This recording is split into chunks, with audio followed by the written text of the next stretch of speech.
We expect that you would have by now had access to and read the latest edition in the world's collection of fictions by Human Rights Watch, which was appropriately titled, "They Didn't Know If I Was Alive or Dead." The 50-page report is anchored on unfounded allegations that the Nigerian military is detaining underage Boko Haram fighters.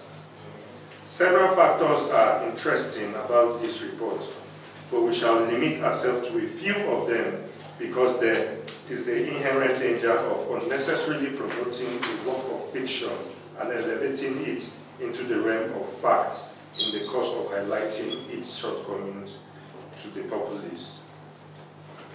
The first thing we want to draw your attention to in this press conference is the timing of the report, which is coming at a time when Boko Haram and its various affiliations are struggling to justify to their sponsors the merit of receiving continuous funding because they no longer make the news in any impressive or profound way. This, in part, explains why the terrorist group is desperate in attacking military formations so that it can continue to lay claims to exploit and consequently the allowance and remittance it is being owed by those propping it up against the Nigerian state.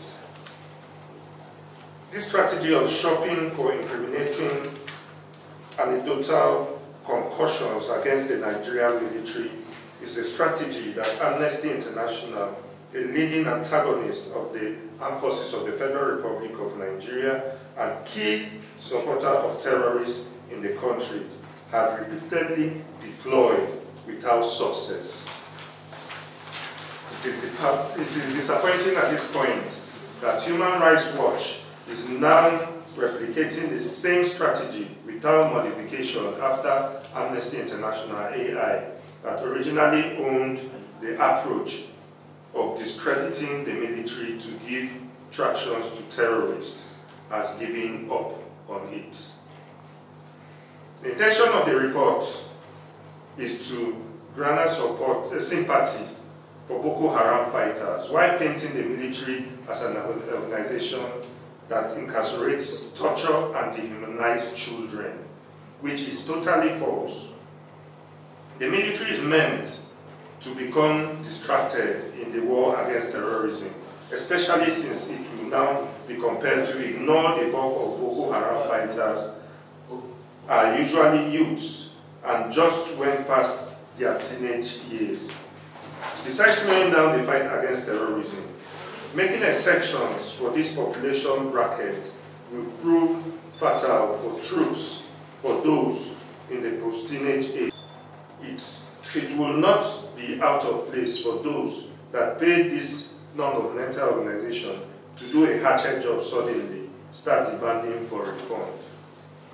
It is on these facts that I encourage the world and members of the Fourth Estate to continue to demand more answers to these pertinent questions. 1. Why are they doing this to Nigeria?